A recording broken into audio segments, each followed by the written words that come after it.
여러분 감사합니다. 매년 연회 때마다 이렇게 나와서 또 소속 교회와 또 후원하고 계신 교회에 선교 보고를 하는 일을 담당하고 있습니다.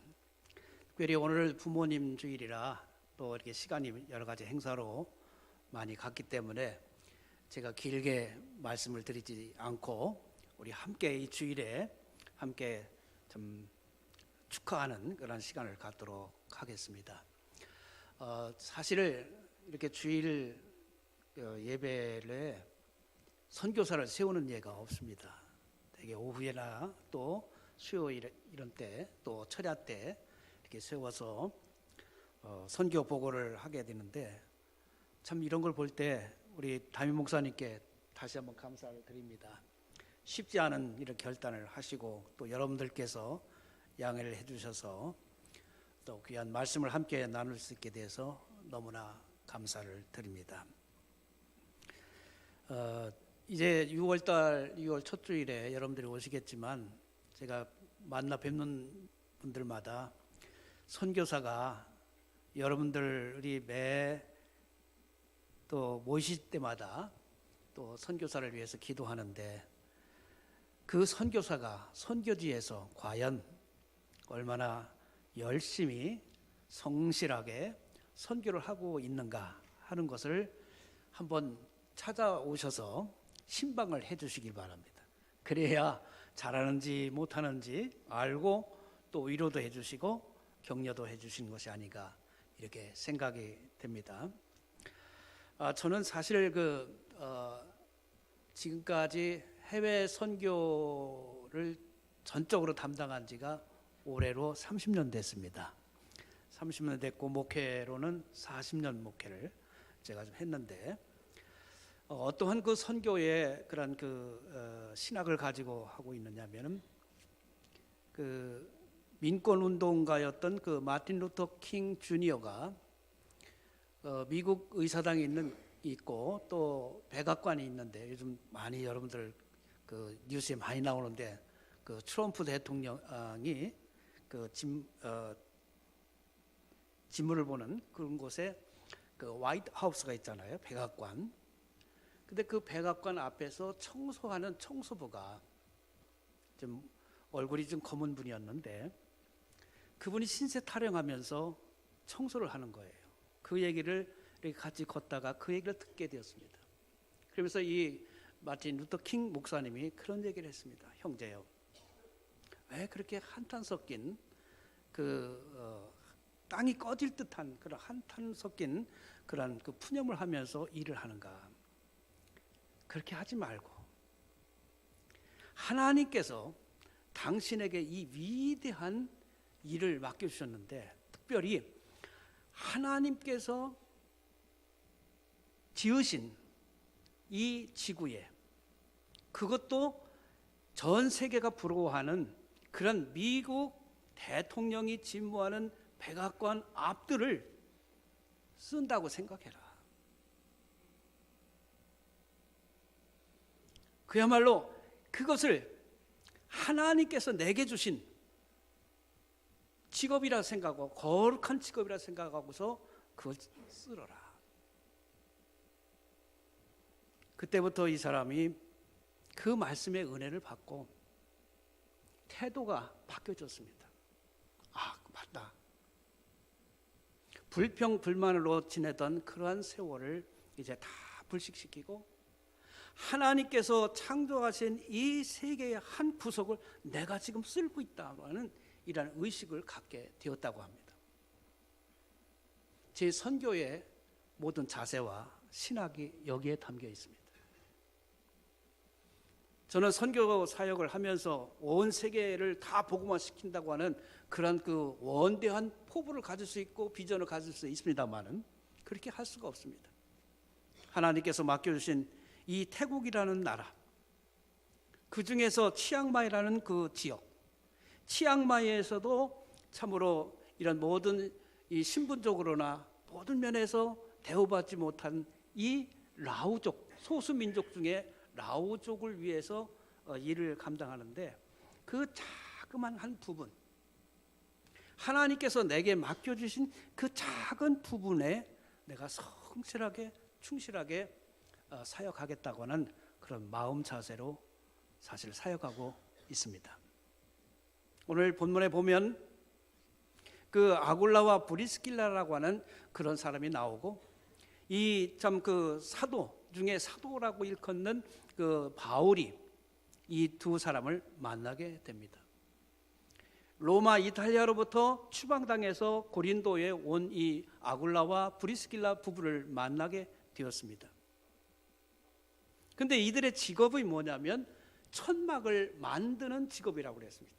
그래서 보통 우리가 이 천막을 만드는 기술은 모든 유대인들이라면 다 하나의 기술을 갖도록 교육을 받고 또 그런 교육을 통해서 훈련을 통해서 갖게 되는 것이 이 유대인들의 직업 의식입니다. 근데 이들은 한결같이 이 사도 바울도 그랬고 이 아굴라와 브리스길라도 똑같은 직업을 가지고 있었는데 생업이 같다고 그랬어요. 그건 뭐냐면 텐트 메이커. 그것은 뭐냐면 보통 그 천막을 만드는 일이라고 하지만 또 선교학적으로 뭐라고 얘기하냐면 자비량 선교사다 이런 얘기를 합니다.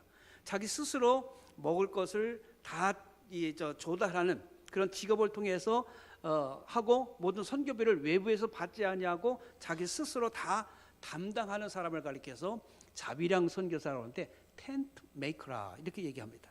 다른 데서는 레더 워커, 다시 말해서 피역을 만드는 그런 직업을 가진 사람이었습니다. 근데 이 사람들이 함께 이 일을 하면서 특별히 같은 생업을 가지면서 이 사도 바울이 그들에게 예수 그리스도의 복음을 전하게 됩니다.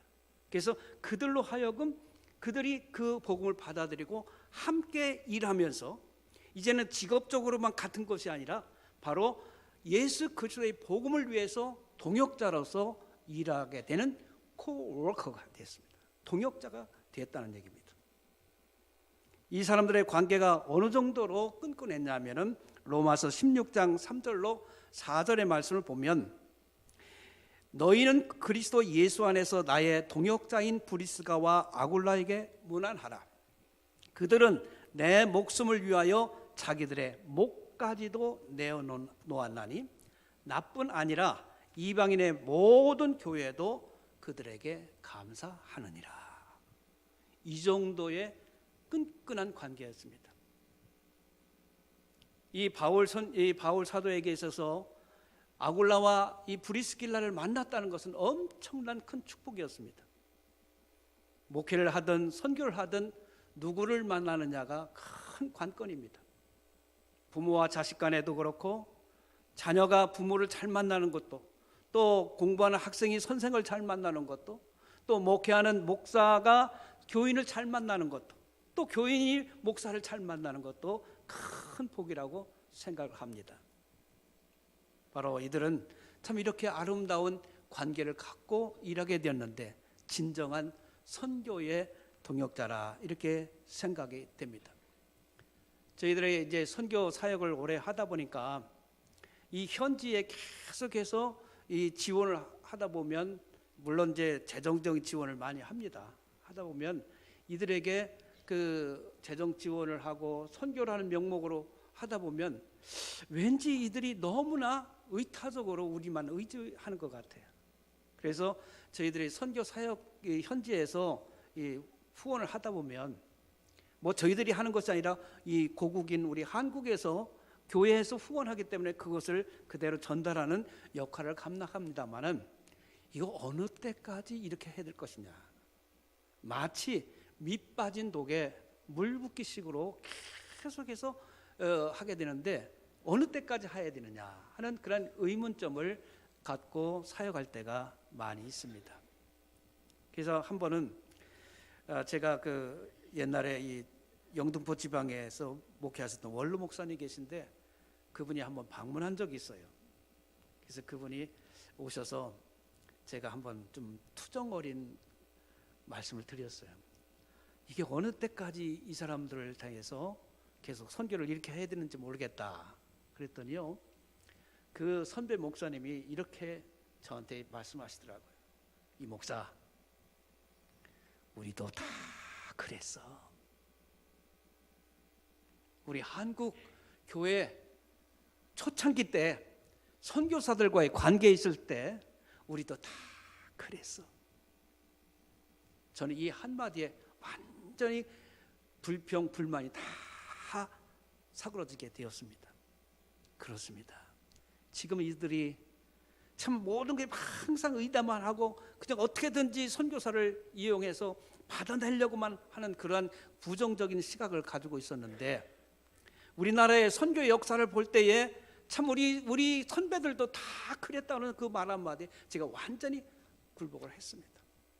그렇지만 선교 130년이 지난 동안 우리 한국교회가 어떻게 됐습니까? 그때는 그렇게 의타적으로 의존할 수밖에 없는 그런 상황이 있었지만, 그래도 130년이 지난 동안에 한국교회가 성장하고 발전해서 이제 받던 교회에서 주는 교회로, 선교하는 교회로 이렇게 탈바꿈되지 않았습니까?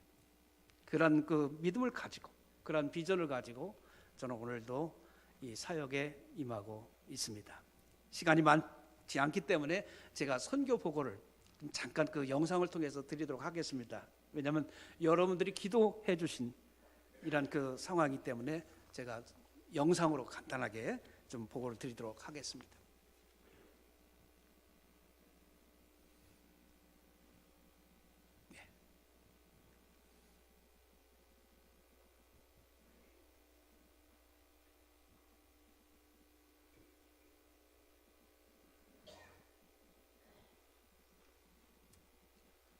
워킹 안 되네요.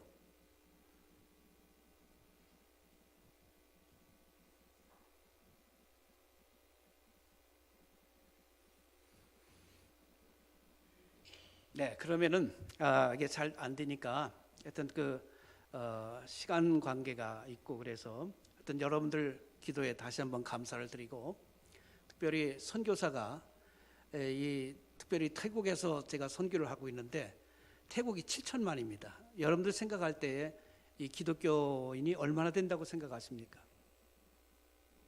태국은 불교 국가로 여러분들 잘 알고 계시죠? 기독교 인구가 0.5%입니다. 아주 절대 다수의 불교라고 하는 이런 그 장벽이 높고 굉장히 두텁습니다. 참 힘듭니다. 그래서 선교의 일선에서 저희들이 영적인 전투를 하는 데 있어서 여러분들께서 뒤에서 기도해 주시고, 또 재정적으로 끊임없이 10년 이상 동안 계속해서 전임 이정일 목사님 때부터 또 우리 신 목사님 통해서 계속해서 지원한다고 할 때 솔직히 저는 얼마나 큰 위로가 되고 힘이 되는지 모릅니다. 왜? 저는 결코 혼자가 아니라는 사실을 늘 느끼면서 늘 감사한 마음을 가지고 사역을 하고 있습니다. 그런 면에서 여러분들과 저는 어떤 관계냐면, 아까 바울과 이 아굴라 브리스길라의 관계가 진정한 선교 동역자인 것처럼 여러분들은 뒤에서 저를 보내시고 계속해서 후원해 주시는 그런 그 관계는, 여러분을 보내신 선교사고 저는 보냄받은 선교사로서 현지 그 원주민들을 위해서 다리 역할을 하면서 여러분들에게 이렇게 선교 보고할 수 있는 그러한 그 관계라는 사실을 다시 한번 감사를 드립니다. 여러분 계속해서 기도해 주시고 또 외롭지 않도록 항상 정기적으로 우리 신 목사님 또 장로님 방문해 주시고 격려해 주셔서 너무나 감사를 드립니다. 이번에 여러분들께서 특별히 6월 첫 주에 저희 선교 지역에 오셔서 참 신방을 통해서 한번 우리가 어떻게 선교 사역을 펼쳐가고 있는가 하는 사실을 확인하시는 그런 기회가 됐으면 감사하겠습니다. 다시 한번 이 자리를 비롯해서 여러분들의 기도와 후원에 다시 한번 감사를 드리면서 선교 보고를 마치도록 하겠습니다. 감사합니다.